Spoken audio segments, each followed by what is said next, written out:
À l'Assemblée nationale à présent, où le ministre de l'Intérieur et de la Sécurité était face aux députés de la transition, à l'ordre du jour, le projet de loi relatif à toutes les élections politiques au Gabon. Tim Boulengue, Jean-Rodrigue Bingounou.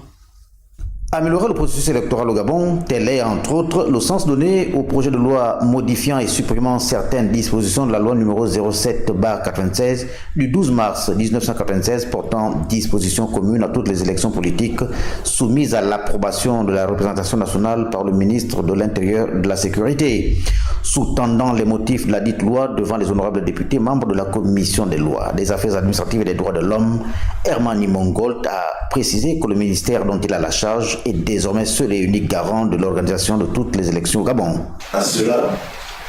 s'ajoute la possibilité d'intégrer l'ensemble des acteurs institutionnels et des ministères techniques dans l'organisation du processus électoral, ainsi que les délais prévus par le législateur pour la mise en place aussi bien des commissions électorales locales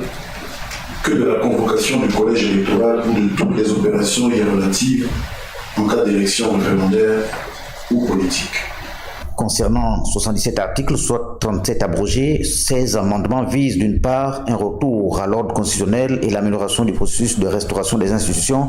tout comme la réduction des délais de la mise en place des commissions en cas d'un référendum d'autre part. En effet, fixé à 60 jours au plus avant la date du scrutin, ce délai a été ramené à 10 jours dans le cas spécifique de l'élection référendaire. Ceci a l'effet de tenir le programme que se fixe le gouvernement pour l'organisation de ce rendez-vous électoral majeur, devront conduire notre pays à se doter d'une nouvelle loi fondamentale préalable à son renouveau démocratique. Ce texte important pour l'avenir de notre pays a suscité moult discussions de la part des honorables députés de la transition qui se sont entre autres montrés inquiets quant à l'arrivée prématurée de ce texte à l'Assemblée nationale au moment où toutes les forces vives de la nation ont le regard tourné vers les autorités en ce qui concerne l'organisation du référendum.